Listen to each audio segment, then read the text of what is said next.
대박과 쪽박의 운명이 걸린 고품격 부동산 수다 방송. 여기 세 남자가 대한민국 부동산 시장의 골든타임을 알려드립니다. 부동산 삼국지! 반갑습니다. 반갑습니다. 예. 네, 반갑습니다. 벌써 저희 방송이 3회째네요. 네. 먼저 같이 또 수다를 떨어주실 두 분을 좀 소개를 드리도록 하겠습니다. 부동산계의 알파고라고 불리시는 장용석 전문가님 나오셨고요. 반갑습니다. 네, 반갑습니다. 네. 자, 오늘 또 새롭게 도전장을 내미실 차윤원 전문가님이 또 자리해 주셨습니다. 안녕하세요. 반갑습니다. 네, 안녕하십니까. 네. 두 분은 좀 약간 친분이 좀 예전부터 있으셨나요? 네, 예. 저는 사실 그 차 전문가님하고 네네. 개인적으로 굉장히 친한데 아, 그래요? 굉장히 재밌으시고 팬이 굉장히 많습니다. 아, 그렇습니까? 근데 안티팬도 많아요. 왜냐하면 안 좋은 지역을 직설적으로 막 얘기하시니까 제가 좋아하는 분입니다. 오해하시는 분도 계시겠네요. 근데 오해는 없습니다. 워낙 네네네. 그 저희 마녀층이 많아가지고 네네네. 차 닦고 하면 다 알기 때문에 제가 차 덕후. 옛날에 그 덕후 뉴스 제가 나왔어야 되는데 그렇죠. 제가 그때 우차사에서. 안 불러서 제가 좀 서운합니다. 그렇죠. 근데 제가 오늘 딱 이렇게 딱 보니까, 벌써 준비하는 자세가 다른 게 말이죠. 대본이 빡빡하게 벌써 여기, 이거 준비를 많이 해오셨어요. 거기에 반해서 우리 장 전문가님 걸 보면, 야, 나 이거 뭐, 백지야. 내가 봤을 때, 뭐 없어. 야, 이거 뭐, 준비 좀 해야 되는 거 아닙니까, 이거 좀? 차 전문가님께서 너무 말씀을 잘하시기 때문에 준비 좀 해요. 저는 그냥 오늘 묻어가겠습니다. 진짜요? 네, 묻어가겠습니다. 알겠습니다. 오늘 두 분의 대결이 또 볼만할 것 같은데 이분이 말이죠. 방송 때마다 저를 굉장히 공격합니다. 뭐 10년 뒤면 50이다 뭐 이런 얘기도 막 하시고 우리 장 전문가님 뭐 좀 약점 좀 없습니까? 친하시다면. 약점이 이름에 있지 않겠습니까? 왜요? 용석. 예. 뭔가 좀 딱딱하고 강하잖아요. 깨집니다. 부러진다. 저는 이 방송을 통해서 왜 결혼 안 한 줄 아세요? 왜요? 딱딱하고 너무 강하니까 여자도 없잖아요. 지금까지. 아니 잠깐만요. 아니 차 전문가 별명이 황현입니까? 별명이 혹시 황현이 아니에요? 아닙니다. 뭐야 카드상 2명 나왔네. 그게 아니라 오늘 이런 원색적인 비난 굉장히 좋습니다. 이래서 여자가 없다. 사실 이 방송을 통해서 네네. 용석을 용해로 바꿨습니다. 용해. 용해돼야 돼요. 용해돼야 된다. 부드러워져야 돼요. 악수 한번 하고 가시죠. 예. 아니 뭐 좋은 내가 걸 뭐 오셨네요. 송해도 아니고 용해야. 아재 개가지 마요. 이러니까 여자가 없지, 이 양반아. 어쨌든 우리 부동산 방송에서 장 전문가 여자 없다는 얘기는 또 처음 밝히는 얘기 아니겠습니까? 네. 많은 분들이 이제 결혼하신 줄 알았는데 아직 결혼 안 하셨어요.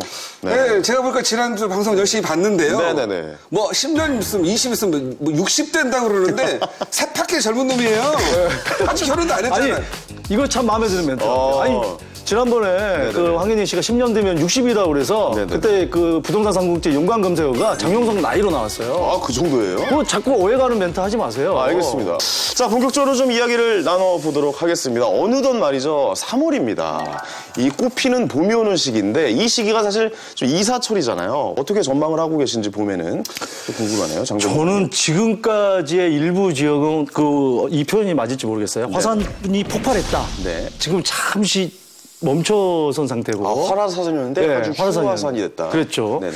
그러다 지금 일부 지역은 활화산까지는 아니지만 약간 온탕이었다가 네네. 점점 지금 미지근한 지역으로 가는 지역이 있고. 약간 식고 있다. 그렇죠. 예. 봄이지만 냉탕으로 가는 지역도 있다. 그럼 약간 좀 내려간다는 추세다. 그렇죠. 뭐 그러니까 이게 지역별로 이제 편차가 심하다는 거죠. 네네네. 양극화가 이미 시작되고 있다. 뭐 미국이 이제 금리 인상을 하니까 네. 우리도 이제 뭐 금리 인상에 대해서 지금 너무 가계부채가 좀 위험한 거 아니냐 뭐 이런 얘기들도 나오고 있는데 네. 뭐 아주 복합적이죠. 금리 인상이 되면 부동산 가격은 약간 떨어지는 건 사실이잖아요. 그렇죠. 네네. 네. 봄에 어떻게 좀 부동산 시장이 돌아갈 것 같습니까? 지금 현재 이제 꽃피는 네. 계절 3월에 왔습니다. 이게 계약 네네. 시즌이죠. 그렇죠. 지금 현재 학군 좋은데 뭐 하락군이니 뭐 다시 이제 시작한다고 하는데 이제 아이들 입학시키려고 네. 이제 막 이사하는 시즌이 됐습니다. 네. 지금 현재 다시 동절기가 오는 것 같아요. 그렇습니다. 이게 지금 이사를 하는데 분위기는 지금 현재 뭔가 좀 가라앉은 듯한 분위기. 그래서 봄에는 약간 좀. 겉으로 보내기 네네. 인사는 할 수 있을지 모르겠지만 네네. 약간 동절기로 좀 들어가는 듯한 그런 느낌이 있습니다. 그렇군요. 지금 지방이라든가 수도권 네네. 조금 인구 줄어드는 데는요. 네. 지금 말 못하지만 살얼음팔이라는 거. 꽃피는 바람에 네. 살얼음팔 건다는 거 그거 되게 기분 나쁜 거거든요. 그렇군요. 제발 이 정책이 모두가 좀 웃고 모두가 좀 훈훈한 그런 시대에서 봤으면 좋겠습니다. 좋습니다. 입춘에 눈이 내린다. 이런 표현은 어때요? 약간 예. 눈이 내린다. 그래. 약간 이렇게 표현 하는 어때요? 겁니까? 온유월에도 서리가 내린다. 왜 이렇게 하는 겁니까? 부동산 시장. 그게 조금 낫겠구나. 이게 좀 나요? 네. 알겠습니다. 어쨌든 뭐 이 두 분의 얘기를 들어보면 약간 좀 생각보다는 좀 부동산 시장이 좀 얼어있다. 뭐 이렇게 표현을 할 수가 있을 것 같습니다. 제가 이번에 하나 그 뉴스를 봤어요. 최근 그 국토교통부 자료에 따르면 강남구의 한 아파트가 평당 말이죠. 저는 깜짝 놀랐습니다. 8천만 원이 넘는 금액으로 거래가 됐다고 합니다. 이 부동산 업계에서는 이제 서울 아파트 값이 평당 1억 원이 넘는 시대가 곧 올 것이다. 뭐 이렇게 분석이 되고 있는데 그래서 준비한 이번 주 주제는요. 서울 아파트 값 평당 1억 원 시대. 이제 곧 올 것인가? 라는 주제를 가지고 한번 이야기를 나눠보도록 하겠습니다. 자, 먼저 평당 가격으로 봤을 때 역대 최고가에 팔린 이 아파트가 아마도 우리나라에서 가장 비싼 아파트가 아닌가 싶은데 여기 어디입니까? 반포의 아쿠로 리버파크라는 아파트였죠. 이게 33평형이 약 27억, 그러니까 26억 8천원의 실거래가가 이루어져서 33평이에요. 그렇죠. 40평대, 50평대도 아니고. 그렇죠. 이게 이제 평당으로 따지면 3.3 제곱미터로 따지면 약 8,126만 원, 한 8,200만 원 정도 되기 8천만 원 때문에 정도, 8,200. 우리가 얘기하는 많은 세대가 있는 일반 아파트가 평당 네네. 8천만 원이다. 네네. 이거는 거의 지금 어떤 최고의 기록이지 않을까 좀 이렇게 보여집니다. 뭐 이런 아파트 중에서 거의 최고가를 기록하고 있는데 그렇다면 이 아파트 초기 분양가가 얼마 됩니까? 예, 이때는 좀 우리가 좀 약간 고려를 해봐야 되는데 네네. 이때 우리나라 부동산 바닥기였어요. 분양가 상한제였어요. 분양가마저도 굉장히 저렴했다. 저렴했던 시기죠. 2012년, 13년 이때 분양가가 바닥이었기 때문에 그렇죠. 분양가도 지가 뭐 잘났어요. 분양가 상한제 맞추려니까 가격을 좀 낮춰야 될 거 아니에요. 네네네. 13억에 분양했어요. 지가 뭐 잘났어요라고 얘기 아파트가 마치 사람처럼 이렇게 얘기하시죠. 부동산을요 네. 사람처럼 안 생각하는 사람들 그 사람들 돈 못 벌어요. 부동산은 생물이다. 그럼 얼마가 오른 거죠? 지금 26억 7억이니까 2배 올랐죠.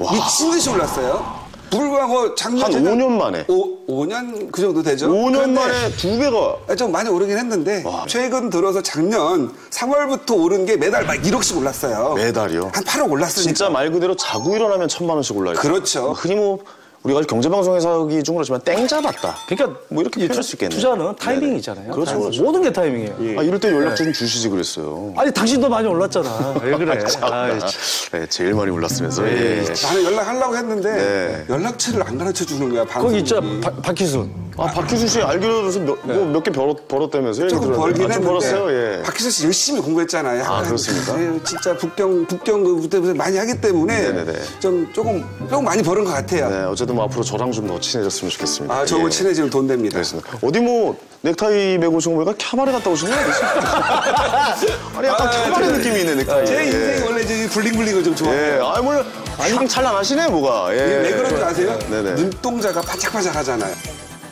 좋습니다. 자, 그럼 이 아파트만의 특징인지 또 아닌지도 좀 궁금해요. 그러니까 그렇다면 이 아파트 말고 강남권의 이 다른 아파트의 시세, 요 시세도 지금 1억을 향해 좀 가고 있다. 뭐 이렇게 평가를 하시는 겁니까? 장전문관님? 이건 이제 조금 전에 아쿠로 리버파크는 네. 한강변이고, 그렇죠. 그리고 신축이죠. 신축이 33평형이 26, 7억 같다.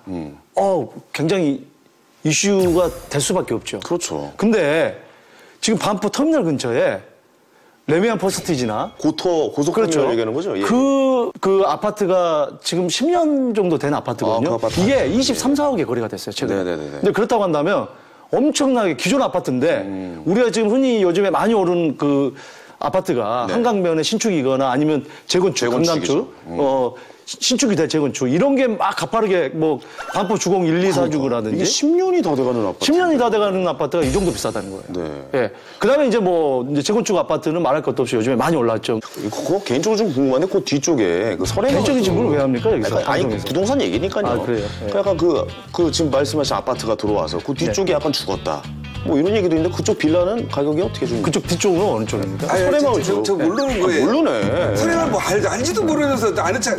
설해마을은 제가 어때요? 또 방배동에 살잖아요. 그러시군요. 얘기를 못하게 두 사람이. 동네입니다. 약간 빌라 떨어졌죠 거기 약간. 예, 떨어진 게 아니고 예. 유지하고 있다. 유지하고 전세값 많이 올랐고 설해마을은요 네네네. 사람들이 살기 좋은 명당 자리. 그 풍수지리학 쪽 얘기하시는 거죠? 그렇죠. 근데 제가 그거 전문가한테 한번 들었거든요. 풍수지리학 하시는 분. 그 레미안 포스티지가 들어오면서 그 뒤가 가렸다는 얘기가 있어요. 맞습니다. 풍수가 좀 바뀌고 있죠, 있는데. 있죠. 그 맞습니다. 얘기 있어. 내 얘기 들었다니까요. 예. 그런데 이건 참고적으로 말씀하시기 전에 네, 아직 모르시는 차 가만히 대표님 계세요. 방배동에 사십니다. 그러니까요. 알고 있다는 예. 답을 들으세요. 알겠습니다. 이게 옛날에 모든 부자는 방배동에 있었는데 반포 반포. 1년에 물이 넘쳐서 반절은 1년에 반절이 폭우다라는 게 반포예요. 아, 그래요? 근데 그걸 풍수를 사람들이 하다 보니까 네. 반포를 물 관리를 하게 된 거예요. 거기서 아파트를 대뜸 세우는 거예요. 레미안 포스트 들어오지, 리버파크 들어오지. 네. 그러니까 조망권이 사라지니까 아이고, 조망권 네. 떨어진 만큼 떨어져야 맞아요. 되잖아요. 설해마을이 가격이 많이 올랐어요. 여전히 많이 올랐고 고급 주택가로서 아주 조용하고요. 많은 연예인들, 뭐 연예인도 좀 돈 있는 연예인들이 좀 많이 살죠. 우리 황현희 씨 거기 그 뒤쪽에 신동엽 선배님이 거기 맞습니다. 반포, 최수정 씨부터 지금 혜은이, 예, 김건모 씨 예, 예. 거기 계시고. 돈 좀 있는 연예인들은 와서 살아요. 맞아요. 맞는 얘기입니다. 예, 예. 여기 아시겠죠? 좀 아세요? 설해마을 아주 아니 좋습니다. 질문이 뭐였는데 나한테 지금 화살이 돌아오는 거야? 네네. 아파트만 너무 하지 말고 단독주택, 주택가, 좋은 빌라 지역도 여전히 가격 상승하고 있다는 걸 전 좀 한번 이 시간을 통해서 말씀드리려고 네. 합니다. 강남권의 다른 아파트도 좀 약간 평당 1호를 향해서 가고 있다라고 생각을 하시는 겁니까? 예, 그렇죠. 그런데 잘 살펴보면 강남이 다 올라느냐? 그건 아닌 것 같아요.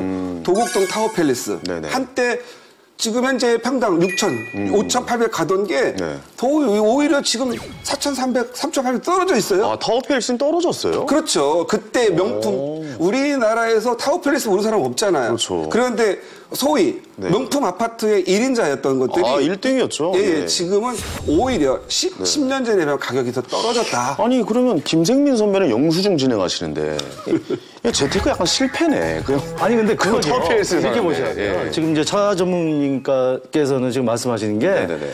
이게 이제 그 아파트의 어떤 그 시세 그래프가 있어요. 네네. 금융위기 이전까지는 가파르게 많이 올랐죠. 많이 올랐죠. 2000년대 초반에 참여정부 때. 네네. 그러나서 금융위기 이후로 가파르게 떨어졌죠. 근데 이제 지금 여기 타워팰리스 같은 경우는 2000년 초반에 지어진 거기 때문에 많이 올랐다 뚝 떨어진 거서 다시 지금 이제 회복한 거죠. 회복 안 돼요. 그러니까 지금 아니 회복성까지 온 떨어졌는데 거예요. 이게 오르고 끝난 거예요. 내가 그럼 삼성도 아이파크는요? 아이파크도 마찬가지죠. 아이파크 5, 6천 하는데 지금 얼마인지 아세요? 지금도 5, 6천입니다. 아니 그러니까요. 겉으로 보면 그러니까 이제 회복인데 이제 그거는 있어요. 이제 그 점은 아, 누가 봐도 밀리는 아니 것 잠깐만요. 같은데, 제 얘기를 들어보세요. 자 이런 관점으로 봐야 돼요. 네. 자 타워팰리스 주상복합이죠. 그렇죠. 아이파크 주상복합이죠. 네. 아이파크 거의 50평대 이상의 중대형 위주죠. 네. 그러니까 예전에 2000년대 초반까지 중대형이 더 비쌌어요? 중소형이 비쌌어요? 중대형이 중대형이 비쌌죠. 비쌌죠. 네. 그때는 그 흐름이었고 흐름은 지금 안 맞는 거예요. 그쪽 아파트들이. 그래서 아까 말을 이런 부분이 종합해보면 있는 거죠. 그때 당시에는 그게 유행했지만 지금은 아니고. 그렇죠. 그리고 그때 당시에 약간 떨어지고 좀 조정이 될 만큼 너무 많이 올랐었다. 그렇죠. 황현희 씨 지금 이런 옷이 유형이 지금 맞아요, 안 맞아요? 똑같은 거예요, 지금. 안 맞다는 얘기인가요? 안 맞아요, 지금. 똑같은 얘기 아니에요? 맞아요. 아니, 저는 지금 몸에 폴라 입고 뭐 답답해 지금 보기만 해도 답답하네. 제가 용해시켜 드릴게요. 용해 좀 해야 된다고. 예, 용해 하지 마세요. 단점. 예, 들어보시죠. 2006년, 7년 고점에 올랐죠. 우리가 과거 IMF 때문에 겪어봐서 조금 내리다가 올렸어요. 진짜 부동산 가격이 내린 건 그 이명박 정부 시절에 DTI, 우리 금융권 꽉 쥐어버렸잖아요. 그렇죠. 예. 자금줄 딱 묶이니까 어떻게 됐어요? 버블스 무너졌잖아요. 네네. 그 무너진 게 언제까지 갔냐면 13년까지 갔단 말이에요. 10년이 넘게 이어졌다. 당연하죠. 이렇게 보셔야 돼요. 원래 골이 깊으면 산이 높은 법이에요. 그래서 그게 풀어지고 2014년에 안도세 중과세 풀렸죠. 네. 분양가 상한제 풀렸죠. 그래서 숨통 열어주니까 자기 숨쉬러 올라온 거예요. 그래서 짧은 기간에 단기간에 이렇게 올라오는 거지. 어디 부동산이 가격도 그냥 이렇게 순식간에 미친 듯이 오르겠어요? 자, 이렇게 보시면 좋을 것 같아요. 네네네. 지금 이제 차장님께서는 이 금융위기 때문에 떨어진 게 아니다 이렇게 얘기했는데 네네네. 우리가 부동산에 보통 10년 주기설이라는 게 있어요. 아, 부동산도 10년 주기설이요? 5년 오르면 5년 떨어진다. 이게 10년 네네네. 주기설인데 좀 네네. 쉽게 말씀드리면 근데 2000년대 초반은 좀 길게 올랐죠. 2006, 7년까지. 좀 많이 피로감이 당연히 있죠. 그렇죠. 어떻게 끝까지 오릅니까? 그때 마치 금융위기가 떨어져서 그게 맞물려서 떨어진 거지. 충분한 답변이 됐죠? 네, 알겠습니다. 이게 정말 서울의 집값이 1억이 되는 시대, 평당. 그러니까 3.3제곱미터당 평당 1억이 된다. 뭐 이런 거에 대해서 어떻게 생각하시는지 궁금해요. 뭐 곧 올 거라고 생각하지만 네. 뭐 단순 수치로 보면 이미 현실화는 됐다. 현실화됐다. 네. 자 무슨 얘기냐면 지금 최근에 이제 국토교통부 실거래가 자료를 분석해 보면 작년에 평당 실거래가가 1억 원이 넘는 거래량이 총 338건으로 집계됐다. 그래요? 용산 한남주타운 3구역이나 이런데 네네. 재개발 지분은 평당가로 따지면 단독이나 이걸 평당가로 따지면 1억이 넘는 지역은 당연히 있죠. 그렇겠죠. 근데 이제 예. 1억 원 시대는 좀 열렸다. 뭐 그렇게 따지면 우리 예전에 강남역에 뉴욕제가 아시죠? 그 뉴욕제가가 평당 이게 한 2, 3년 전에 매도가 됐어요. 네네. 그때 통계상으로는 분당의 한 자산가가 개인 자산가, 네. 기업이 아닙니다. 네. 개인 자산가가 평당 한 3억 2천만 원 정도에 샀다는 얘기죠. 그때 당시에. 네. 와. 그렇게 따지면 우리가 뭐 이제 주택 뭐 이거 할 거 없이 땅값으로 따지면 네. 명동은 뭐 평당 7, 8에서 10억도 갈 수도 있고. 맞아요. 네. 네. 그런 시대는 이미 열려졌다는 네. 거죠. 근데 이제 이건 아파트잖아요. 네. 그렇죠.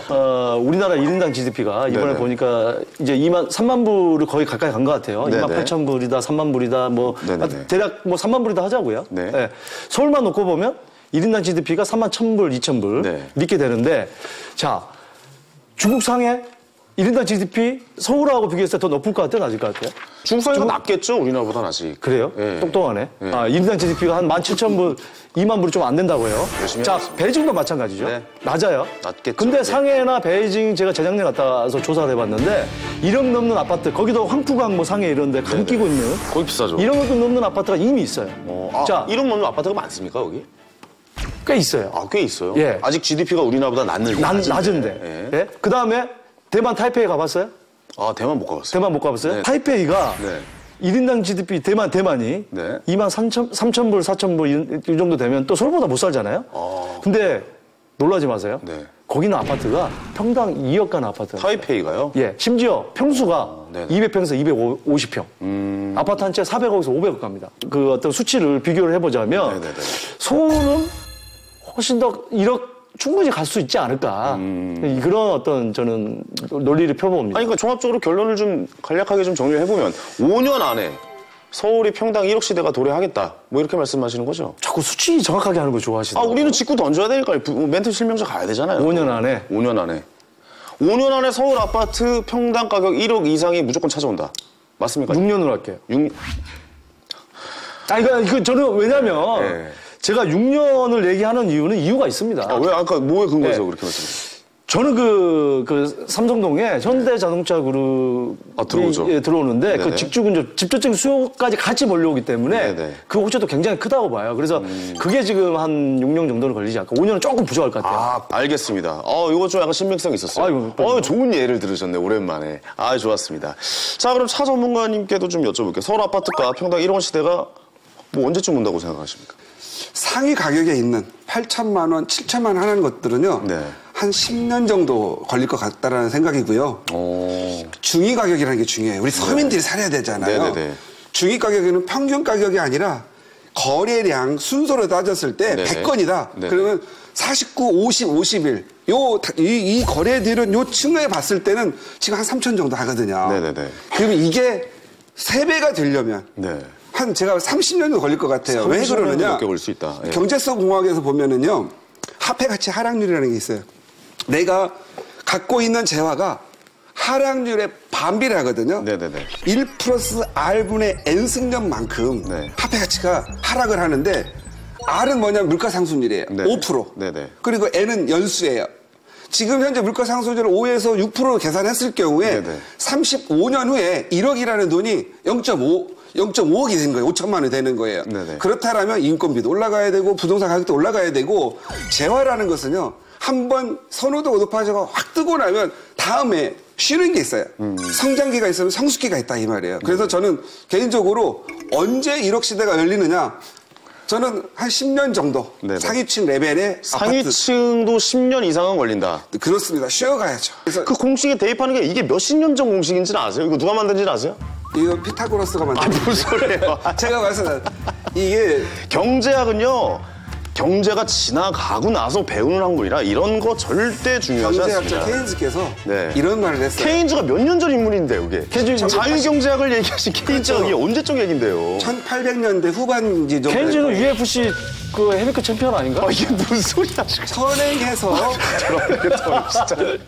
야 여기는 너무 고차원을 얘기하고 여기는 너무 낮은 걸 얘기하니까 내가 중간에서 와. 이거 이제 말씀드리죠. 하나 네네네. 정리하자면 지금 예를 들어서 강남의 아파트가 희소하지만 비싸요. 그런데 이 희소한 아파트들을 반포주공, 잠실주공 계속 만들어내잖아요. 네. 그러면 공급 문제 생각을 해야 되잖아요. 네네네. 공급이 막 늘어나요. 그러면 무한정 평당 예를 들어서 평당 1억이면 24평짜리 24억, 33평 33억인데 그러니까요. 그렇게 돈을 갖고 있는 사람들이 누가 있어요? 없다. 그러니까 그게 수요가 없을 것이다. 그렇죠.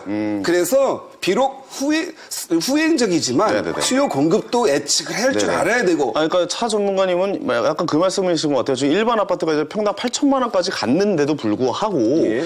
그런 걸 원하는 일부의 윗선에 있는 약간 위쪽에 있는 약간 자금력이 되는 현금을 가지고 있는 그런 사람들만의 리그다. 그렇죠. 사실 그래서 일반 그 사람들까지 그 일반 아파트의 분양가까지는 이렇게 올라올 상황까지 강남 굉장히 좀 오래 걸린다. 그렇죠. 너희들만의 리그지 우리가 피부로 느끼기에는 사실 아직 멀었다라고 얘기를 하신 거고 우리 또 장 전문가님께서는 이거 빨리 올 수 있겠다. 지금 8천까지 왔는데 좀 대비를 해야 된다. 앞으로 더 오를 것이다. 뭐 이런 말씀도 좀 하신 것 같은데 사실 강남 집값을 잡겠다고 나선 정권이 사실 지난 정권을 한번 돌이켜 보자고요. 오히려 집값 잡겠다고 들어온 정권이 오히려 집값이 올라가고 있고 약간 규제를 풀어준 정권이 약간 집값은 약간 떨어지고 있다. 약간 이런 상반된 약간 이런 게 느낌이 있어요. 예. 재미있는 통계죠. 네네네. 지난 4명의 대통령 그 취임 기간 동안 아파트값 변동률을 보면은 네. 우리 DJ 정부 때는 38.5%가 올랐고요. 38.5%. 많이 올랐죠. 어마어마하게 많이 올랐죠. 올랐네요. 그 참여정부 때는 33.8%. 그 다음에 MB 정부 때는 약 16%가 올랐고, 네. 박근혜 정부에서는 9.8%인데, 이런 수치로만 보면 아니, MB 정부 때는 예, 예. 강남 3구만 놓고 볼 때는 또 하락했어요. 그래요? 예. 근데 강남만 보면은 박근혜 정권에서 아파트 가격을 제일 많이 이게 이제 전체적인 거고. 잡았네요. 예. 자, 강남 3구만 놓고 볼 때, 네네. DJ 정부 때는 약 78%가 올랐어요. 거의 더블이죠. 뭐가 오를 뻔했네. 2배 올랐죠. 그 다음에 참여정부 때는 67%예요. 이것도 거의 2배죠. 네. 근데 이 강남에는 공교롭게도 어떻게 보면 보수 정권인데 네. MB 정부에서는 6.5% 하락했고요. 박근혜 정부에서는 11.5%밖에 안 올랐어요. 네네. 그래서 오히려 진보 정권의 강남 아파트 가격이 더 오른다 이런 얘기도 있는데 그러니까요. 저는 꼭 진보 정권이고 규제해서 그렇다고 보지는 않아요. 저는 어떤 관점이냐면 네. 어떻게 보면 줄을 잘못 썼다. 줄을 잘못 썼다요? 예. 많이 떨어지고 나서 오르는 시점에 정권을 잡아서 그때는 이제 올렸어야 했는데 그때 그게 시기가 어쩔 수 걷잡을 수 없었다. 없이 올랐고. 이건 무조건 통계를 전적으로 믿을 필요는 없고 네. 시기상 아니 통계는 통계지만 네네. 통계를 갖다 그렇게 해석을 개입을 하면 시키면 안 된다? 거죠. 예. 네네, 알겠습니다. 이게 언제나 좀 빠지지 않는 얘기잖아요. 강남 없이 우리나라 부동산을 논할 수 없다고 생각이 드는데 대한민국에서 가장 먼저 평당 1억 원 시대를 맞이하게 되기까지 강남의 역사를 좀 분석하는 시간을 좀 마련해봤습니다. 대체 명품 도시 강남은 언제 어떻게 탄생하게 된 것인가부터 한번 좀 얘기를 좀 들어보도록 하겠습니다. 자, 강남구가 언제 또 출범을 했죠? 좀 역사를 좀 알아볼까요? 예. 예, 이게 강남이 원래 영등포의 변방이었어요. 네. 영등포의 네네. 동쪽에 있는 변방이다 해서 네네. 영동지구라고 했고요. 그렇습니다. 정식으로 이 강남이라는 이름이 침무가 된 게 강의 남쪽이다, 한강 그렇죠, 남쪽이다 해서 그렇죠. 예. 70년대 중반에서 이름이 매겨졌다라는 거죠. 우리가 전철 개통, 지금도 전철 개통돼서 여기 생기면 역세권에서 집값이 많이 뛰죠. 오르죠, 예. 근데 전혀 없을 때 생겼을 때는 얼마나 뛰었겠어요, 그죠? 그게 바로 서울 지하철 2호선이죠. 네. 1980년도에 2호선이 개통되고 그때 이제 강남이 서울의 중심으로 자리 잡게 됐죠. 우리 그 2호선 노선 보세요. 교대역, 강남역, 역삼역, 선릉역, 삼성역, 네. 또 위쪽으로 올라가면 신촌, 그렇죠. 그다음에 신천, 네. 신촌 옆에 홍대. 잠실도. 그러니까 지금 보면은 굉장히 중심을 다 지나가는 거죠. 바퀴 돌잖아요. 예. 어떻게 보면은 중심을 지나간다기보다는 그렇게 전철역이 먼저 생겼기 때문에 중심이 됐는지도 모르겠어요. 네네네. 그만큼. 그래서 이제 나중에 이 순환선이 완성이 되면서 강남이 더 빛을 발하기 시작한 거죠. 그렇죠. 그 교통 얘기하셔서 그런데 제가 개인적으로 봤을 때 사실 강남의 가장 큰 가격이 오른 이유 중에 하나가 경부고속도로 아니겠습니까? 맞습니다. 그 제3한강교, 그러니까 원래 제3한강교였잖아요. 한남대교 이름이. 제3한강교를 넘자마자 경부고속도로 빠지는 약간 고길. 가장 제가 봤을 때 교통의 요지가 되는 게 경부고속도로이기 제가 때문에. 말씀 강남고속터미널 알죠? 강남고속터미널. 그것도 알죠. 엄청난 영향을 미쳤어요. 옛날에 제가 그 양재역에 지금 사시는 약 86세들은 김모 회장님을 잘 알거든요. 86세까지 예. 나왔습니다. 예. 그분은 얘기를 들어보니까 말죽거리. 예. 이 말죽거리의 옛날 땅을요 그냥 나눠줬대요. 말만 다 잘하면. 진짜로요? 그분도 그때 당시에 땅이 경부고속도로 놓으면서 이게 빵 하고 열어진 건데 그때 땅 한 평 얼마인 줄 아세요? 얼마였습니까? 5,000원. 5천 원이요? 5천 원. 지금 2억 3억 하는 땅이 5천 원이에요. 거기 양재 삼벌주는 그 땅들이. 그때는요 말만 잘하면 잘라가지고 말 듣고 자가지고 사갔단 말이에요. 우리 아버지 뭐 하셨죠 그동안? 아 이런 거 들으면 참 갑자기 하늘을 쳐다보게 되네. 강남 예. 개발한다고 그렇게 싼 땅에서. 근데 옛날에 양재동 사는 분들이요. 그 학교도 없고 아무것도 없어가지고 그 사람들이 어디로 간 줄 아세요? 어디로 왔습니까? 여기 저기 대방역 있잖아요. 그쪽으로 강 건너 물 건너 학교 다녔어요. 가방 저기 가방도 보자기 싸고 그런 아니. 사람들이 다 부자 됐다 이 말입니다. 아 그게 아니라 나 지금 우리 할아버지가 얘기하는 줄 알았어. 아 진짜요? 아니 너무 옛날 얘기가 평당 5천 원 얘기하고 이런 80 거는. 대에서 저는 적응이 안 되네요. 1980년대 강남은 좀 어땠던 것 같습니까? 좀 얘기를 들어볼까요? 예. 그 당시에 저는 시골에 있었잖아요. 아, 시골에 이제 시골 출신이니까. 예, 예. 근데 지금 우리 시골에 부모님 살고 계신 게 그 네네. 30년 전에 땅을 매입해서 그때 사가지고 평당 10만 원에 사셨다고 하시더라고요. 네네. 근데 그때는 진짜 우리 집이 굉장히 땅이 많았어요. 그러니까 지역 유지였죠. 우리 집이 방앗간을 운영하셨고. 방앗간. 네, 그다음에 방앗간이 1등이죠 그때는. 예. 방앗간이면 지금의 조선소 그 정도 급이죠. 야, 시골에서. 조선소 왜냐면 예전에는 목공소겠지. 조선소를 먹고 살기 힘들 때는 떡이 네. 주식이었어요. 서울을 제가 네. 고등학교 2학년 때 처음 왔어요. 그때 고등학교 2학년 때 잠시 제가 방황하면서 가출을 해가지고 처음 서울 왔던 게 강남 고속터미널로. 네. 아, 그게 보통 서울역으로 오는데 고속터로 고속터미널. 왔군요. 네.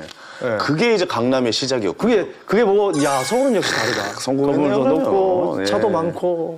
그때 이제 고2였으니까. 아, 고2 때 올라오셨어요? 아, 그래. 뭐. 학교를 그만두고 올라오신 거예요? 자꾸 이상한 사람 만드네? 아, 중졸이에요? 가출했으니까 다시 돌아간 거 아니에요. 아, 그래. 아니요, 뭐. 저는 이제 그때 이제 가출을 했는데 고속터미널 왔잖아요. 네. 그때 버스 타고 왔는데, 네네. 지금 제가 강남에 회사가 있고 이제 강남에 살 줄은 몰랐는데, 그때 아마 그런 꿈을 아마 꾸지 않았나. 네네. 지금 생각하면. 네네. 너무 큰 건물들이 있고 차도 많고 그래서, 그때 이제 제가. 위화감 들지 않았나요, 그때? 약간? 위화감 들지 않았죠. 왜 들어요? 아니, 그게 아니었다고 넘어요. 아, 지금 내가 살던 곳과 다르니까. 야망이 있어야지. 아, 꿈이 있었구나. 그럼요. 차 전문가님은? 저는 다른 생활을 좀 했기 때문에 네. 가출한 경험은 없고 다만 좀 안타까운 가출하면 생각나는 게 저희 누나 2살 많은 누나를 가출한 저기 목동에 숨어 있는 누나를 데려다가 다시 또 어머니한테 이렇게 소개한 적은 있습니다. 아, 죄송합니다. 제가 이렇게 좀 마음 아픈 얘기를 꺼내려고 했던 건 아닌데, 갑자기. 그렇죠. 우리 누나가 너무 좋아지네. 집 나간 누나 잡아온 얘기를 할 줄은 몰랐어요. 지금 누나가 아니, 그 이제- 차 전문가님 얘기 아니에요? 누나로 슬쩍 이렇게 돌리시는 거 그래도 아니에요? 지금 누나가 잘 되셔서 아, 지금 다행이네. 미국의 그 텍사스에서 살고 계시고요. 아, 텍사스로도 가셨군요. 예. 텍사스 목장 운영하시는? 아닙니다. 그래도 중견 기업의 예. 그 회장의 아내로서 아, 역시 그렇군요. 좀 잘하고 있습니다. 근데 저는 이제 가출이 이제는 바르지 않다. 왜냐하면 과거에는 가출을 해서 네. 그리고 자기가 열심히 해서 우리 고등학교 졸업을 하고 그렇죠, 그렇죠. 그 직장 다니면서도 그 야간 학교 나오고 막 그런 데서 네네. 사법고시 보던 시대가 있었잖아요. 근데 네네. 지금은 좀 어려워. 배울 개천에서 게 욕난다. 그래서 개천에 욕나는 시기가 있었어요. 네네네. 그런데 지금은 환경이 좀 사람 만들기 때문에 그렇죠. 좀 어렵지 않겠느냐. 그래서 우리 청소년분들 네네. 이렇게 우리 장 대표님처럼 가출에 성공하지 않으니까 오해하지 않았으면 좋겠다. 알겠습니다. 이제 어제 지금 지도 선생님 같아요. 네, 알겠습니다. 부동산이 잘 네. 되려면 청소년들이 잘 돼야 돼요. 그렇죠, 그렇죠. 예, 예. 딴 얘기하다가 또 부동산이 잘 되기 위해서 청소년들이 잘 돼야 된다. 네, 뭐 이런 맞습니다. 말씀을 마무리하셨습니다. 말씀을 들어보니까 사실 80년대에 그 주로 이끌었던 건 약간 좀 경부 고속도로라든가 고속터미널 약간 이런 게 주를 이뤘다면 80년대부터는 약간 좀 학군이 좀 뭔가 좀 끌어가지 않았나라는 그렇죠. 생각도 좀 이제 들어요. 당시 강북에 있던 아주 유명한 학군들이 있죠. 네네. 인기 학군 고등학교들이 강남 지역으로 대거 이전합니다. 아, 강북에 있었습니까 원래 다? 강북에 있었어요. 오. 경기고 아시죠? 네네네. 아주 유명하잖아요. 예. 배재고, 보성고, 중동고, 희문고, 경기여고, 숙명여고, 서울고, 동덕여고. 네. 그냥 이름만 되면은 아주 유명한 이 학교들이 강남권으로 가면서 네. 이제 강남으로 이주를 하는 사람들이 생긴 거죠. 그래서 지금의 어떻게 보면 시발점이 됐다. 네네. 좀 이렇게 볼 수가 있을 것 같아요. 그럼 이때 나온 말이 뭐 친구 따라 강남 간다 뭐 이런 게 여기서 나온 얘기예요? 그럴 수도 있겠죠. 아니 모른다고 얘기를 하세요? 아니, 그럴 수도 있다고 얘기해요. 그럴 수도 있다고요? 네. 네. 그럴 수도 있겠군요. 오늘 되게 똑똑해 보인다. 아니 궁금해서 그래요, 궁금해서. 예. 우리 이제 70년대에서 80년대에 강남이라는 데가 형성돼서 오면 지도를 이렇게 펼치면 바둑화돼 있어요. 네. 가장 중요한 이 강북 같은 경우에는 지금 현재 제한제 개발이 좀 어려운 게 길이 4차선 갔다가 2차선 줄어들고 꼬불꼬불하고 네. 그걸 또 개발하려니까 힘들고 교통, 체증 이런 것들이 많이 있지 않습니까? 네네. 그런데 강남은 차가 많아서 그렇지 도로 구획이 되게 잘 돼 있어요. 바둑판처럼 돼 있고 네. 그다음에 유흥업소라든가 그다음에 혐오시설 이런 부분들을 가급적 배제를 했고 그다음에 이제 옛날에 보면 뭐 이태원이라든가 옛날에 뭐 방배동 카페 골목 뭐 이런 쪽이라든가 네. 이렇게 유흥업소 청량리 뭐 이런 것들 있잖아요. 그런데 그런 부분들이 네. 강남에는 없었다라는 거예요. 그때 당시에. 아, 그때 당시 없었어요? 예. 80년대 후반, 뭐 90년대 초반. 뭐 이때 아파트 가격은 좀 어떻게 되는지 좀 궁금하기도 하네요. 예. 혹시 강남의 음마아파트가 그때 당시에 그때 1989년 네. 이때 가격이 얼마인지 아세요? 얼마였어요? 저는 잘 모르겠어요. 음마아파트 30평대 가격이 네. 불과 8,500만 원이었어요. 8,500만 원. 예. 통틀어서 전세 끼워서. 네네네. 그런데 이게 지금 작년 가격, 올해 가격이 얼마나 된지 아십니까? 얼마입니까? 15억 5천. 15억 5천. 뭐 물가 상승률도 좀 반영을 해봐서 결정을 해야 되는 상황이긴 한데. 1,800%, 18배가 올랐어요. 네네네. 그만큼 기하급수로 올랐다라는 부분이죠. 네. 그리고 옛날에 강남하면 대치동 음마였었어요. 음마죠. 예. 그렇죠. 근데 개포우성 1차, 잠실주공, 개포우성 1차가 얼마 정도 됐을 것 같아요? 모르죠. 저는 그때 당시에는 모를 것 같아요. 예. 1억 2천. 음마보다 더 비쌌어요. 네네네. 근데 지금은요? 얼마요? 31평이요. 모르죠. 지금 같은 경우는 22억 정도 합니다. 22억이요. 음마 아파트 한 7억 정도 비싸죠? 아, 그 아파트가 아파트보다 원래 비싼 예, 아파트. 그렇습니다. 그런데 역시 22억 나누기 1억 2천 해보면 역시 18배. 똑같아요. 18배. 1,800% 올랐어요. 예. 새우깡은 얼마 올랐어요? 어디요? 새우깡. 아니 짜장면 내가 어렸을 때 보세요. 예. 짜장면 짜장면도 어렸을 때 얼마였어요? 한 700원 뭐 이랬어요. 뭔 소리요? 저 때가 600원이었는데 더. 당신 나이도 많이 먹었나? 아, 무슨 소리예요? 아니 아저씨. 한 500원도 아니에요. 짜장면 얼마였습니까 어렸을 때? 저는 가난해가지고 아니 우리 동네는 짜장면 집이 없었어요. 죄송합니다. 저는 시골에서 풀 뜯어 먹었기 때문에 그러니까. 아니 뭐 나이가 어떻게 됐어요? 요즘에 아니 좀 조선 나이를 시대. 알 수가 없어요. 열심히 기도해서 다시 태어나신 것 같아요. 아 그래요? 저는 짜장면을 고등학교 때 처음 먹어봤어요. 아 그래요? 근데 가격이 기억이 안 나요. 옆에서 누가 사 먹는 거 저게 옆에서 혹시 장발장이세요? 훔쳐 드신 거예요? 왜 그때는 가격이 장발짜장도 없었습니다. 저희 집은 예. 그때 장발장, 당시- 장발장 그때 훔쳐 당시에 먹었냐고. 저는 소고기밖에 먹고 살지 않았어요. 짜장면 같은 거 몰랐어요. 어려워서 어머님이. 소고기가. 예. 왜냐하면 우리 집에 소를 많이 키웠기 때문에 소고기밖에 안 먹였어요. 아 이건 뭔 소리죠 갑자기? 아니 소는 누가 키웠더니 여기서 다 키웠네. 예. 이 아파트 가격이 훨씬 많이 올랐다는 얘기 저는 그 결론을 내리고 싶은 거예요. 인정합니다. 강남의 역사를 알고 보니까 또 나름 또 재밌네요. 강남에 또 그런 시기가 있었다고 또 얘기를 듣는 것도 좀 새로운 것 같고요. 자, 그렇다면 강남이 이제 구체적으로 야 진짜 이것 때문에 강남은 아마 확 뛰었을 거야라고 말씀을 하신 부분이 자 이제 학군이 왔죠. 네네. 학군이 와서 그다음 뭐가 교육을 와야 시키러 되나? 와야 되는데 학교만 있어. 네. 어머니들 재미있을까요? 재미없죠. 백화점이 있어야지. 아. 백도 사고. 그 백화점 지하 그 식품점 엄마들 많이 다니는 지금 예. 그 고속터미널 근처에 예. 뭐 예전에 유코아 백화점. 맞아요. 좀 뭐 또 성품백화점 좀 안 좋은 안타까운 소식이 백화점이죠. 있었지만 예, 예. 그다음에 강남구에 현대백화점 지금까지도 있죠. 네. 갤러리아 백화점. 아 갤러리 백화점도 어우, 이때인가요? 최고죠. 예. 송파구 뭐 있어요? 롯데백화점 롯데가 있잖아요. 또 자리 잡고 롯데월드. 예. 야 롯데월드 그 뭐 많이 갔잖아요. 아주 옛날 얘기해서 그런데 제가 이런 얘기해서 좀 죄송합니다만 저희 학교에 그 L그룹 이사 자제분이 다녔어요. L그룹이요? 저 초등학교 때, 제 초등학교가 좀, 제가 좀 사립 초등학교를 나왔거든요. 그래가지고 약간 좀 집이 좀 사는 애들이 좀 몇 명 있었어요. 근데 롯데월드가 처음 생기는 날 우리를 다 데리고 간 거예요. 그 생각이 나네, 갑자기. 그때 아직도 기억난다. 지하 탐험 보트. 타고 다녔죠. 저도 타봤어요.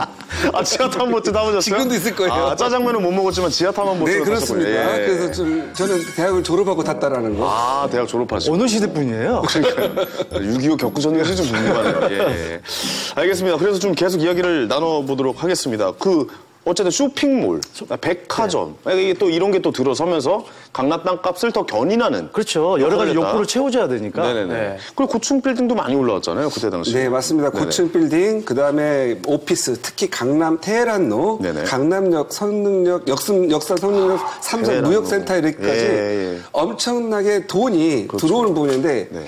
그때 굉장히 또 중요한 부분이 우리 김대중 정부 시절에 네네네. 벤처, IT, 소위 그 옆이죠. 네네. 이런 것들을 저기 뭐 돈 많이 벌고 업원 내에서 살자. 그렇죠, 뭐 이런 그런 것들이 들어오면서 네네네. 신흥 부를 만들어내면서 오게 된 거죠. 그쵸. 그때 뭐 네이버, 다음, 그때 다 생긴 거 아니겠습니까? 예, 맞습니다. 뭐 그래서 그때 돈이 기억나네요. 흥건했죠. 네. 젊은 층들이 네네. 뽀다구를 내기를 시작했어요.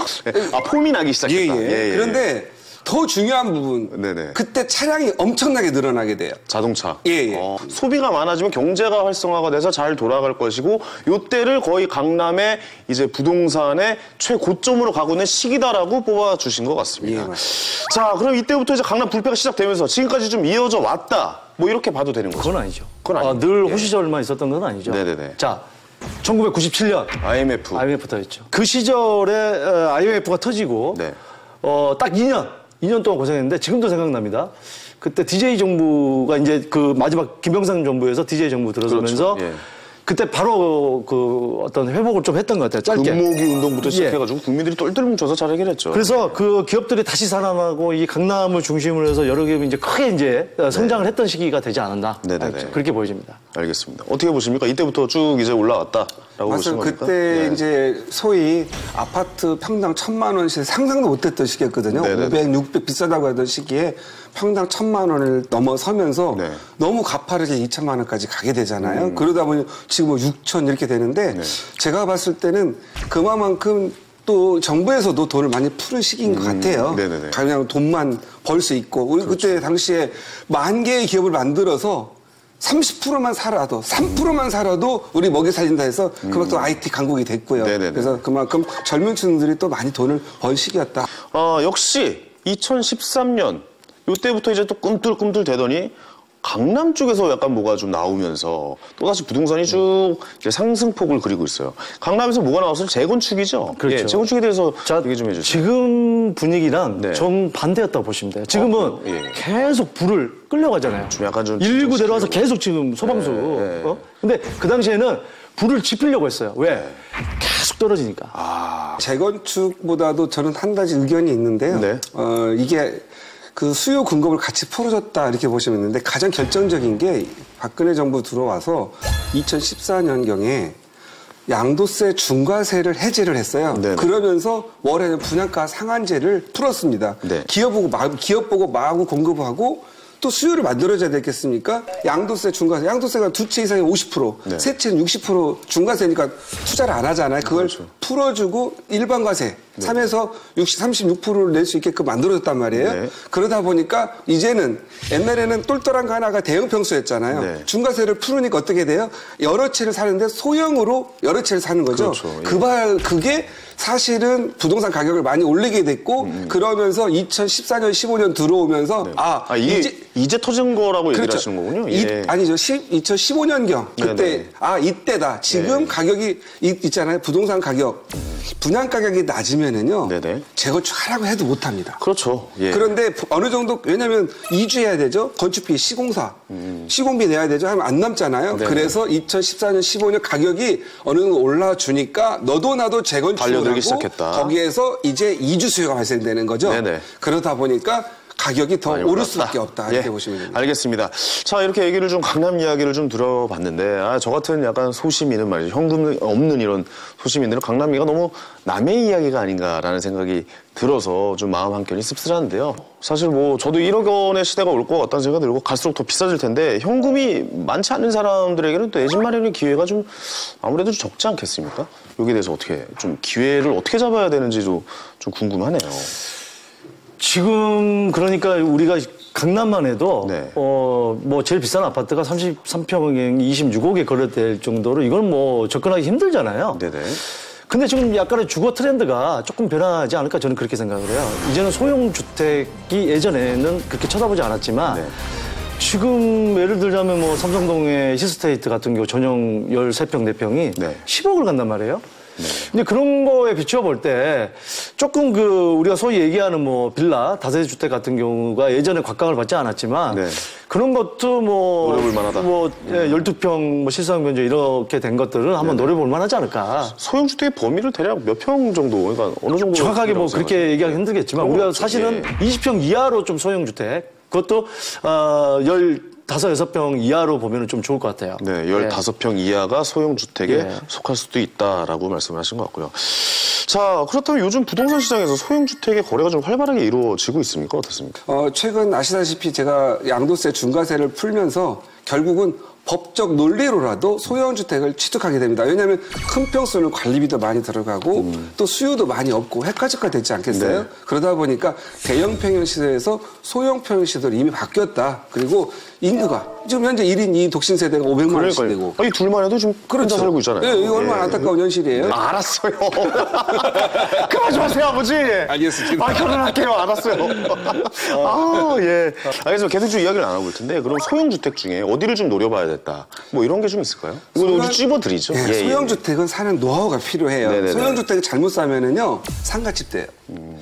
소형주택을 상가집 된다. 예, 소형주택을 살려면 무엇보다 다 본인이 다 가족도 살 수가 없잖아요. 네네. 임대를 놓는 분들이 많습니다. 그리고 1인, 2인 살다가 돈 좀 벌고 결혼하면 나가서 팔고 나가야 되거나 임대를 놓고 가야 되잖아요. 네네. 결국 첫 번째 임대 수요가 확실히 있어야 돼요. 임대 수요가 확실해야 된다. 예. 그리고 두 번째 이 임대 사는 사람들은 직장 가까워야 돼요.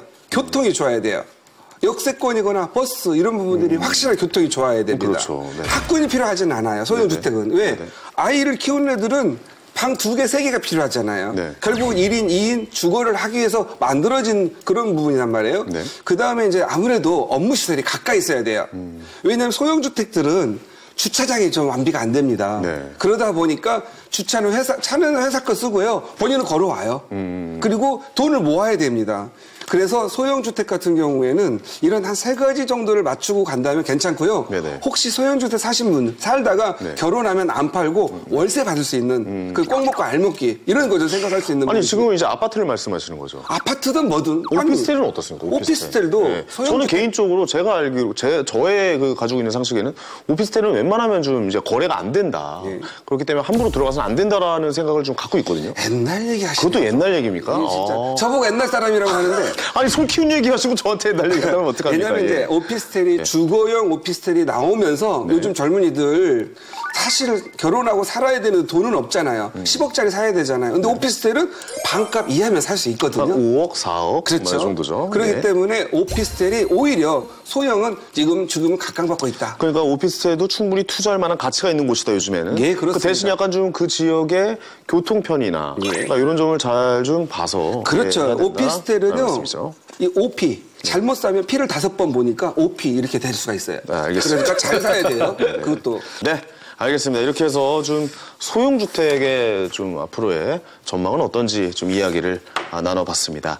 자, 방송 중에 전해드리는 투자 정보는요, 전문가의 조언과 참고 자료들입니다. 부동산 가치에 대한 전망이 반드시 보장되는 것이 아니라는 점, 투자 판단과 책임은 시청자 여러분의 몫이라는 점 양지시켜 드리겠습니다. 자, 투자 유망 지역에 대해서 알아보는 시간이죠. 두 전문가의 이 냉철한 시장 분석과 함께 저희 기습적인 멘트 실명까지 더해지면서 요즘 시청자분들의 반응이 아주 좋은 그런 코너입니다. 자, 그럼 오늘은 또 어떤 유망 지역에 대해서 좀 이야기를 나눠볼까요? 지방 쪽에는 어디를 좀 노려봐야 될까요?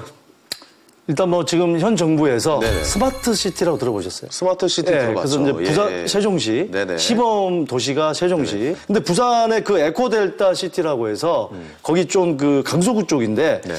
여기는 이제 부산 안에서 조금 소외받던 지역이에요. 네네네. 변두리 쪽에 이제 위치한 곳인데 네.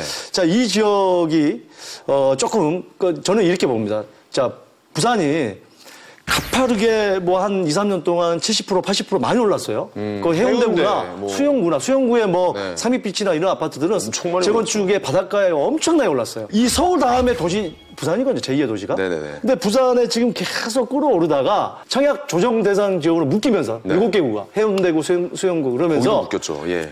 2016년 중후반 거의 11월 달이나 뭐 그때부터 거의 아파트 가격이 보합이거나 떨어지고 있어요. 자, 그렇다면 무슨 얘기냐면 심리가 굳어있다는 얘기예요. 네. 그래서 그 갈데없는 돈들이 이 호재로 몰리고 고용 있나요? 창출이 될 수 있고 주거 환경이 좋아지는 이런 지역으로 몰릴 수 있다는 거죠. 그래서 네네네. 좀 이런 지역을 한번 눈여겨볼 필요는 있다. 그쪽은 어때요? 그 해운대 쪽에 그 L 거기. 거기 말 많았던 데 있잖아요, 아파트. 그거 올라가고 있나요? 거기 뭐 아주 뭐 잘 진행되고 있죠. 거기도 분양 끝났나요? 분양 거의 지금 미분양 조금 있는 걸로 알고 미분양이 있는데, 있어요? 네, 아직까지도 워낙 고가잖아요. 자, 지방 쪽 어디를 또 차 전문가님께서는 또 선택해 제가 또 주시겠습니까? 진지하게 하면 저는 또 이 네. 많은 지방분들한테 뺨을 맞을까 네네네. 걱정이 되는데 그래요? 괜찮습니다. 예. 지방은 던져주세요, 당분간 직구. 좀 예. 어려울 것 같다. 2010년에 2015년까지 2배 정도 올랐습니다. 네네네. 사실 지방이 약간 꺼지는 현상을 보이는 건 이미 많이 올랐다라는 그 부분하고 또 서울이 많이 올리기 때문에 부동산 파리 정책과 더불어서 똘똘한 하나로 가다 보니까 지금 현재 5대 광역시정에서도 학교, 학군 뭐 이런 것들이 좋아지는 데를 제외하고는 네. 또 다소 하락을 전 예상하고 있습니다. 그래도 좀 하나 짚어주시죠. 그래도 여기는 좀 봐야 된다. 제가 뭐 이런 거 있으실 거 요즘 아닙니까? 예. 지난주 계속 다니는 데가 저는 제주도입니다. 아, 제주도.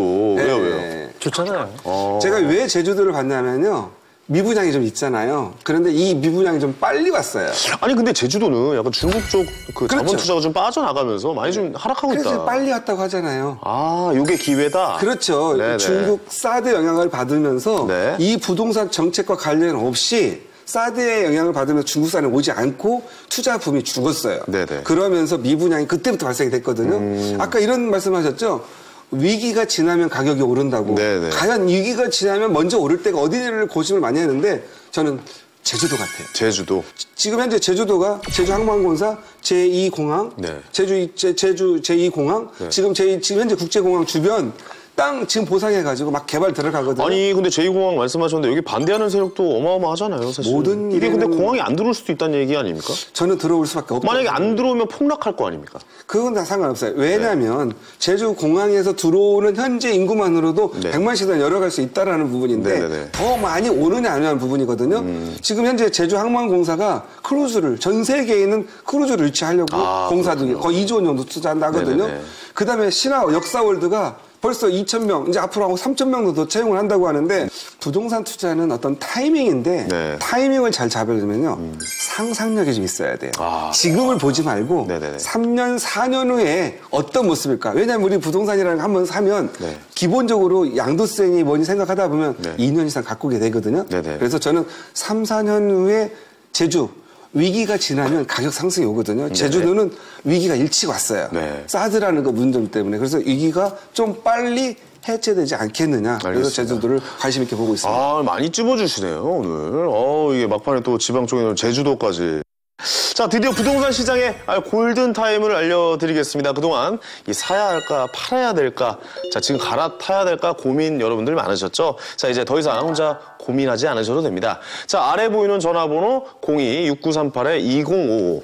02-6938-2055로 부동산 관련 고민 내용을 말씀해 주시면요. 전문가 두 분께서 자, 체계적으로 분석해서 아주 속 시원하게 모범 답안을 찾아 드릴 텐데요.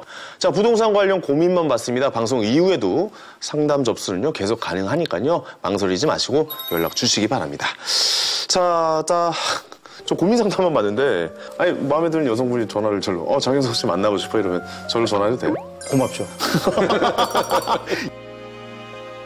자, 지난 방송 중에서 저희가 전화 접수된 그 시청자 고민 상담 중에서 시청자 유건수님께서 접수해주신 그 사연이 있다고 하죠. 예, 또 오늘 시청자 또 상담 전문이잖아요. 네, 이제 이분께서는 뭐 아주 유명한 아파트죠. 대치동 음마 아파트를 31평형을 2년 전에 매수해서 지금 보유 중이시고 네. 이걸 지금 보유를 계속 해야 되냐, 매도를 해야 되느냐. 그 다음에 가재울 뉴타운, 가재울 DMC 그 삼성 레미안 아파트 46평형을 그러면 네. 매수를 하는 게 어떠냐? 매수를. 이제 뭐 이런 두 가지 질문을 주셨는데. 아니, 여기 가재울 뉴타운 말이죠. 요즘 연예인들 일로 많이 이사 가더라고요. 여기 상암이랑 가까워서. 그럼 뭐 이제 가재울 뉴타운은 상당히 이 방송 PD나 작가나 조금 그 연예인이지만 소득이 많지 않는 그런 연예인들 많이 사시죠. 이 가재울은 약간 상암 느낌 있잖아요. 상암에 또 방송국이 많이 들어와서 우리도 지금 상암에서 녹화를 하고 있지 않습니까? 상암 좋죠. 그렇기 때문에 가재울 뉴타운을 많이 이사 가는 거. 저를 일로 이사를 갈까도 좀 고려 중에 있습니다. 예, 네. 뭐 이 정도만 이제 말씀드리겠습니다. 3주택자로 또 하시는군요. 아니요. 그 무슨 말씀이세요? 예. 그래서 이제 대치동 음마 아파트가 네, 여기 아파트는 정말 40년 가까이 된 아파트예요. 여기 고민하시는 분들 많아요. 예. 그래서 뭐 그때 49층으로 올리고 싶다고 했는데 이제 다 서울시에서 네. 다 안 된다 해가지고 이제 35층으로 간다 뭐 하는데 중요한 것은 네. 사실 다른 재건축 아파트들이 가격이 올라가는 건 이유가 있어요. 사업성이라든지 네네. 뭐 그런 이유가 있지만 이 음마 아파트 같은 경우는 사실 정비 계획도 제대로 정확하게 안 나왔거든요. 여기는 진짜 눈물 나오는 데가 최근에 너무 많이 많더라고요. 올랐어요. 예. 과연 이게 진짜 약간의 묻지마식의 투자도 좀 있지 않았나. 그래서 지금 아파트.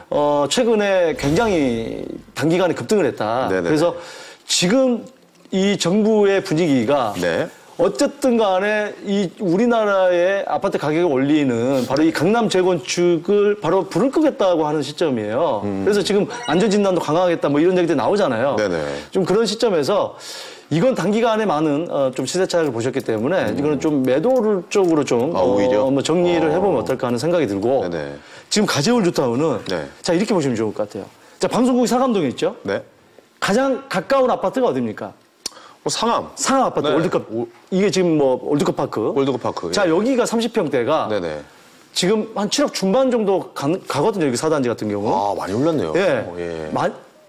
많이 오른 건 아닙니다. 왜냐하면은 자 이제 여기 상암은 지금 12년, 13년 차가 되는 그렇죠. 거고 그 정도. 예. 그다음에 가재울 뉴타운은 이제 뭐 4년, 3년, 5년 뭐 이제 계속 네네. 진행이 되고 있고. 네네. 자 여기는 여기 15% 이제 7억 30평대가 7억 초반 정도 가거든요. 네. 근데 거의 지금 비슷하게 왔다는 얘기예요. 근데 이게 여기 15% 오를 때 3년 동안 네. 가재울 뉴타운은 30% 올랐어요. 많이 올랐다. 자, 그거는 무슨 얘기냐? 네. 직주 근접으로 이 상암 월드컵 파크가 가깝지만 네. 그래도 새 아파트에 대한 니즈가 있어서 수색증산 뉴타운 바로 앞이잖아요. 네네네. 이게 또 새 아파트 또 들어서잖아요. 아, 또 일로 옮겼다. 예. 그러니까 네. 아니 가재울 뉴타운이 가까워요. 이 지금 방송국 수색 뉴타운이 더 수요는 잘 가깝죠. 예, 예. 그래서 그 수요가 또 이쪽으로 좀 몰릴 수 있다는 거죠. 네, 갈아탄다기보다는. 네, 그래서 여기 가재울 뉴타운을 선택하는 것은 조금 적절치 않다. 알겠습니다. 저는 그렇게 느껴집니다. 네. 특히 46평형이 네네. 가격대가 많이 움직이지 않는 평수이기 때문에 더더군다나 그렇습니다. 거래도 활발하진 않잖아요. 그렇죠. 알겠습니다. 자, 계속해서 좀 시청자 질문 이어가 보도록 하겠습니다. 내용을 좀 살펴볼까요? 남편이 현재 가산 디지털 단지를 근무를 해서 마포에 있는 아파트를 팔았고요. 철산동으로 이사를 하셨답니다. 철산 푸르지오 아파트에 전세 4억 5천만 원에 거주 중이신데 중학교 입학 예정인 자녀가 있어요. 현재 현금은 1억 5천만 원 정도 보유하고 계시는데요. 자, 이거 어디로 가면 좋을까요? 라고 사연 보내주셨습니다. 이거는 차 전문가님께서 좀 말씀해 주시죠. 아, 이분의 사연을 들으니까 제가 가슴이 좀 찢어질 것 같습니다. 왜요? 이분은 참 현모양처신 것 같아요. 네네네. 남편의 그 직장을 따라서 왔는데 좀 팔고 오지 말아야 될 걸 팔고 왔고 아. 또 사야 할 시점에 전세를 살고 있었고 네. 현금을 쥐고 있었다라는 거죠. 지난 3, 4년 동안 1억 5천짜리를 만약에 공덕에 팔지 말고 전세를 놓고 오거나 1억 5천을 네. 전세 끼고 5억짜리 사놨으면 3, 4억은 올랐을 거 아니겠어요? 그렇겠네요. 지금 대충 맞자면 4억 5천에 뭐 현금 지금 6억인데 네. 이제 갈 데가 없는 거잖아요.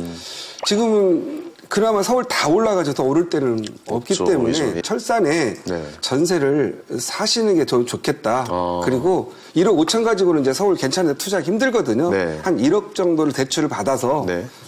한 2억 5천 2억 정도. 5천, 예. 그러면은 뭐 예를 들어서 사당동이나 영등포나 당산동 이런 쪽 아파트들 한 뭐 7, 8억 정도에서 9억 되면은 전세 한 5억, 6억에서 6억 5천 끼면 2억 5천 접근 가능하거든요. 네네네. 그나마 오를 지역이 좀 서울에는 한 15에서 20% 정도 중위권에 있는 네네네. 아파트들은 좀 더 오를 걸로 보여요. 갭 투자를 한번 생각해봐. 예. 학군이 좀 떨어지지 않으면서 그래도 다닐만한 이 6억으로 갈 수 있는 곳을 생각한다면 네. 저쪽에 그 지하철 7호선 네네. 지금 가산 디지털 단지가 7호선 연결이 되잖아요. 그렇죠. 그럼 장승배기, 장승배기. 노량진, 네네. 그리고 사당동 뭐 이렇게 돼 있는데 요즘 사당동이 급격히 가격이 좀 오를 지역이에요. 아, 그래요? 기왕이면 살면서 애도 키우면서 가격 가재치고 도랑치고 도랑치고 가재 잡고 네네. 꼭 먹고 알 먹고 네. 지금 현재 방배 5구역이 네네. 올해 아마 한 3,000세대가 이주를 해요. 방배 이주를 5구역. 하게 되면 방배동은 집이 없거든요. 사당동 쪽으로 갈 수밖에 없어요. 네. 그래서 거기 같은 경우에는 지금 나름대로 학군이 굉장히 좋아지고 있거든요. 학군은 어차피 중산층이 만드는 거거든요. 거기 아파트들이 다 7억에서 10억대 하니까 네. 그러면 학교 부모들이 어느 정도 살기 때문에 학군은 좋아질 수밖에 없어요. 네네. 그리고 또 그 방배동 쪽에 보면은 정부사 터널이 내년 2월에 개통이 돼요. 그럼 서초구 대법원 앞쪽에서 바로 넘어오는 그걸 좀 효과를 낸다면 가격이 좀 오르겠고 그렇지 않으면은 제가 보면 저쪽에 신길류타운 좀 좋아지고 있거든요. 신길류타운. 예. 네. 지역이 좋아진다는 건 지역 가치가 오른다는 거기 때문에 그렇죠. 그만큼 수요가 늘어난다는 거고 그쪽 바로 보면 그 도림 사거리 그쪽에 안산선, 네네. 영등포 연결지기 때문에 그렇죠. 영등포 연결되면서 여의도의 이주 수요를 더 받을 수 있는 게 있거든요. 결국은 여의도가 시범 아파트를 중심으로 해서 뭐 강장 아파트라든가 결국은 70년대 지어진 아파트들이 재건축을 해야 되지 않겠습니까? 네네네. 그 이주 수요가 공덕이 12억이에요. 영등포 이쪽 나와도 10억이에요. 그러면 이쪽이 좀 영등 프로지오는 아직 6, 7억대 이 정도밖에 안 되기 때문에 투자 가치가 있다. 투자 가치도 있고 네. 또 한번 지하철 타면 바로 가산 디지털 단지역에 그렇죠. 갈 수 있기 때문에 네네네. 남편을 서포트하면서 가격도 올고 자녀분 교육도 좀 시킬 수 있지 않겠나 이런 의견 드려보겠습니다. 신길역 주변 괜찮은 선택인 것 같기도 하네요. 자, 이렇게 해서 새 남자와 함께하는 고품격 부동산 수다방송 부동산 삼국지.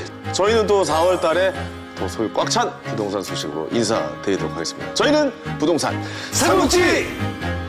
I used to rule the world. Seas would rise when I gave the word. Now in the morning I sleep.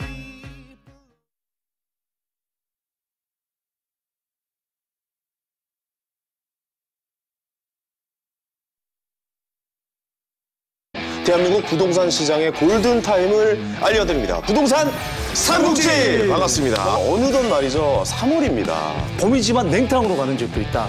지금 현재 다시 동절기가 오는 것 같아요.